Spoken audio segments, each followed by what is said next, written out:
இதுதாங்க நம்ம வீட்டில் லட்சுமி பூஜை. பாருங்கள், எல்லோரும் வேண்டிக்கோங்க, நல்லபடியாக நடக்கும். லட்சுமி எல்லாருக்குமே வரம் கொடுக்கணும். குபேரலட்சுமி பூஜை பாருங்கள், கீழே குபேரர் இருக்கார், மேல் லட்சுமி. குபேரலட்சுமி பூஜை தீபாவளிக்கு எத்தனை பேர் வீட்டில் போடுவீங்கன்னு தெரியல. இங்கே நான் மகாராஷ்டிரா இருக்கிறனால எல்லோரும் போடுவோம். நாங்கள் தமிழ்நாட்டில் ஒரு சில பேர் கடைப்பிடிக்கிறாங்கன்னு நினைக்கிறேன், அது என்னன்னு தெரில, பார்த்துக்கோங்க. இதில் என்னென்ன வச்சுருக்கோன்னு காட்டுறவாங்க. வெள்ளி நாணயங்கள், லட்சுமி இருக்குது பார்த்திங்கன்னா, சின்ன லட்சுமி வெள்ளி நாணயங்கள். அவங்களுக்கு பிடிச்ச பிஸ்தா பாசிப்பருப்பு பாயசம் தான் அவங்களுக்கு ரொம்ப பிடிக்கும், அதனால தான் வச்சுருக்குறோம். பாதாம், அப்புறம் நம்ம யூஸ் பண்ணுற நகைகள்லாம் இருக்குது பார்த்திங்களா, அதெல்லாம் வச்சுட்டு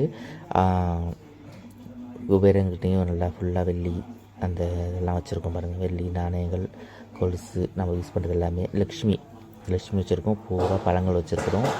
தண்ணி முக்கியமாக வைக்கணும். ஒரு சொம்பு இப்போ இருக்கிறதுல வெள்ளியில் இருக்குது எல்லாமே. எங்கள் வீட்டில் தட்டு, அதுக்கு மேலே சொம்பு வச்சுருக்கோம், வெள்ளியிலே இருக்குது. தண்ணி ஊற்றி வச்சுருக்கோம். நிறைய குடம் எப்பவுமே லட்சுமி வீட்டில் இருக்கணும். நிறைய குடம் நம்ம எங்கேயாவது வெளியில் போனால் கூட நிறைய குடம் எத்தவளோ வந்தாங்கன்னா நிறைய குடம் தூக்கிட்டு வந்தாங்கன்னா நல்லன்னு சகுனம் சொல்லுவோம்ல, அது மாதிரி நிறைய குடம் தண்ணி. மற்றபடி இங்கே இதெல்லாம் வச்சுருக்கோம் பாருங்கள், சின்ன சின்ன பானை.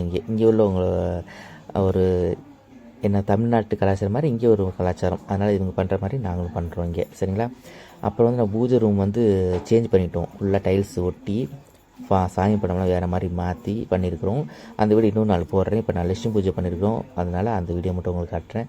லட்சுமியை பாருங்கள், ஃபுல்லாக நகையெல்லாம் பண்ணி. லட்சுமிக்கு முன்னாடியே